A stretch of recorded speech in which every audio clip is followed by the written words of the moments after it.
Manifest Destiny and Westward expansion were ideas that shaped American culture. Although Manifest Destiny was not explicitly named until 1845, the concept of westward expansion dates back to the nation's beginnings. Americans felt the United States was to be a leader to the rest of the world. They believed America had the divine right to rule from sea to shining sea. With the signing of the Treaty of Oregon in June of 1846, the United States acquired the Oregon Territory from Great Britain. This new land stretched from the Louisiana Purchase to the Pacific Ocean and established the 49th parallel as the northern border of the United States. With this treaty, the U.S. gained 288,541 square miles of new land. This event led to the Great Migration, where thousands of pioneers traveled to the west in search of a better life. Pioneers endured many hardships during their journey westward. The harshest example may be that of the Donner Party. Lansford Hastings heavily influenced the leaders of the Donner Party. Using the Oregon Trail, he was one of the first to make the trip west in 1842. Once reaching Oregon, Hastings traveled south to California, where he recognized immense economic opportunities. Hastings published a book titled The Emigrant's Guide to California and Oregon to encourage settlers to make the trip to California. He described a shortcut, the Hastings Cutoff, that would reduce the journey by about 400 miles and allow wagons to cross easier terrain. However, this information was false. Hastings had never actually tested the route before the book's publication. The Hastings Cutoff led to many of the mishaps experienced by the Donner Party. Hastings' book inspired the Donner Party to make the westward journey. James Reed joined the party with his family, hoping to find riches and a better life for his wife, Margaret. Leaving Springfield, Illinois on April 16, 1846, the initial group consisted of 9 wagons and 32 people. They traveled to Independence, Missouri, which was the starting point for the California Trail.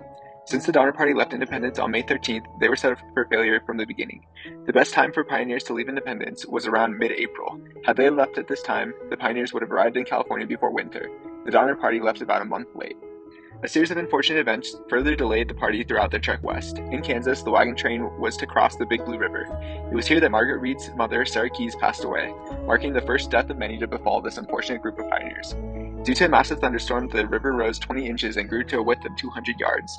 After constructing a raft to bring their belongings across the river, the group made their way to Fort Laramie in Wyoming. Skirmishes with natives and other difficulties forced the Donner Party to arrive at Fort Laramie a week behind schedule. On May 24th, Edwin Bryant writes, quote, "I'm beginning to feel alarmed at the tardiness of our movements, and fearful that winter will find us in the snowy mountains of California, or that we shall suffer from the exhaustion of our supply of provisions," end quote. At Fort Laramie, Reed encountered his friend James Clyman, who just traveled to the fort from California using Hastings Cutoff. Clyman advised Reed not to take the shortcut. He said that the trip was difficult to make by foot, and any attempt with wagons would likely be in vain. Since the party was already a week behind schedule, Reed did not heed his friend's warning. The group continued to Fort Bridger. Lansford Hastings wrote a letter to the party to inform them that he would be waiting at the fort to help the pioneers through the shortcut.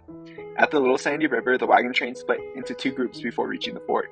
The larger voted to take the traditional route. The smaller voted for Hastings Cutoff and made George Donner their leader.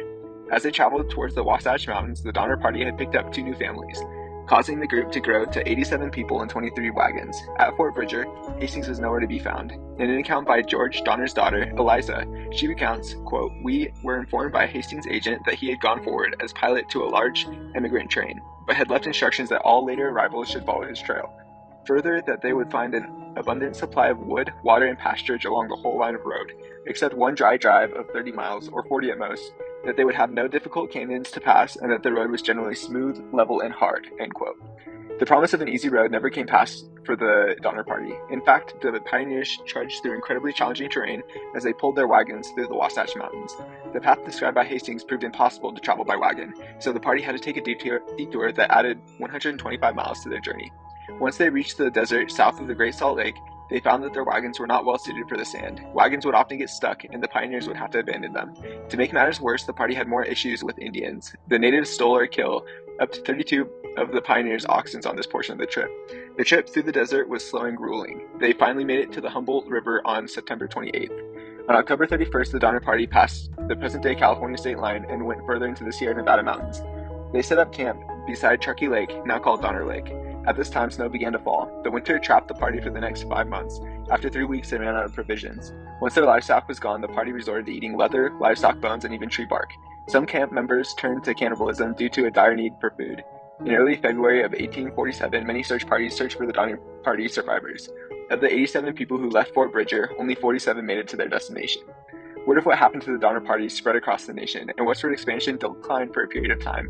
That is, until January 24th, 1848, when gold was first discovered in California. The gold rush resulted in the migration of hundreds of thousands of settlers, these settlers all looking for riches and a better life.